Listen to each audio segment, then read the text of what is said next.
My daughter just told me she's going to Cancun for spring break with her friends, and I have no idea what she's really planning. That's what a mom told me. I could hear the panic in her voice. I'm Dr. Todd, and I've been a clinical psychologist for over 30 years. And I've seen what happens when kids travel without what I call the invisible tether. That tether is not a tracking app or a curfew, it's the relationship that travels with them when you can't. Spring break is coming, and the real safety issue is not the destination. It's whether your child will be honest with you or whether they'll lie to you about where they're going and what they're doing. If your relationship runs on fear and control, they've learned to hide the truth. They'll say they're at the resort when they're at the clubs. They'll say they're with the group when they've wandered off alone. Kids tell the truth to parents who are safe. So ask yourself this: does my child trust me enough to tell me something that I won't like, something that might disappoint me or maybe even make me angry? If the answer is no, that's the problem we need to fix. The real test is what happens when things go sideways. Here is the ultimate safety tip for spring break. Be the person your kid calls at 2 a.m. when things go wrong. Not their friend, not a stranger, you. Of course, age matters here. A 16-year-old brain is not wired for a trip to Cancun alone. Teenagers should not be traveling for spring break without a responsible adult. This isn't about control. It's about safety and what they're actually capable of. But for college kids, the rules change, even though our relationship shouldn't. Kids don't call when they fear your reaction more than the crisis itself. If you've responded with yelling, "I told you so," or immediate punishment, they've learned that coming to you will make things worse. So when something goes wrong, they're going to handle it on their own. And that's when bad situations become dangerous. The fix isn't a lecture before they leave. It's the relationship you've built with them over years.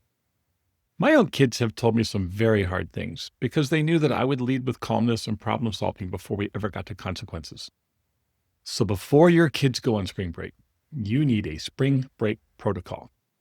This is not a list of rules they'll ignore, but it's a safety net you both agree to. Here's what that looks like. First, the no questions asked exit plan. This is your safety plan. Tell them exactly this: if you feel unsafe, if you need to leave a situation, if you need an Uber at 3 a.m., text me. I will send money. I will help you get out. There will be no lectures and no consequences. I just want you to be safe. We can talk about what happened after you get home. This is not a permission for them to be reckless. It's a lifeline for when things go wrong.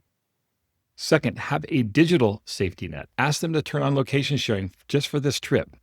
This is not so you can track their every move, but so you know where to send help if they stop responding. You're not spying on them. You are their emergency contact. Also, set up a check-in agreement. This isn't surveillance. It's predictability. A text every night before bed, a call every other day. The point is you both agree to it before they leave. Also, make sure they have the hotel address saved offline, local emergency numbers, and the U.S. Embassy number if they're international. Finally, the group safety rules. These are non-negotiable.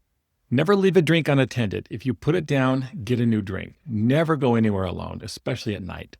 The buddy system is not optional. Stay in groups, especially around people you don't know. One person in the group stays sober enough to make good decisions. Also, talk with your kids about things that scare you. Fentanyl is in everything now, and one pill can kill. If a friend takes something and starts acting strange, call for help immediately. It's better to ruin the trip than to lose a life. I want you to say this exactly. If something goes wrong, I want you to call me. I'm not going to freak out. I'm not going to punish you for telling me. I just want you to be safe. Now, you can only have this conversation if they actually trust you. The spring break protocol isn't just a safety net. It's how you move from being the manager of your child to the consultant for your young adult. Your job this week is to sit down with them and say this: if you get into a mess, I am your first call. You are the most important thing in my life, and my job is to get you safe, not to judge you. Please don't wait to have this conversation the night before they leave. Do it tonight, because the sooner they know you're safe, the sooner they'll start telling you the truth. Now, if you're worried that your child is already too far gone, too far distant from you to listen, watch my video on my YouTube channel called 5 Steps to Rebuild Connection. And if you're ready for the full framework, I have a course called Connection and Credibility at drtoddtalks.com.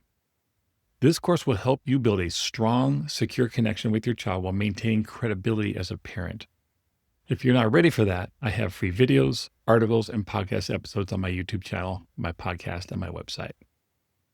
All right, I'll see you next time.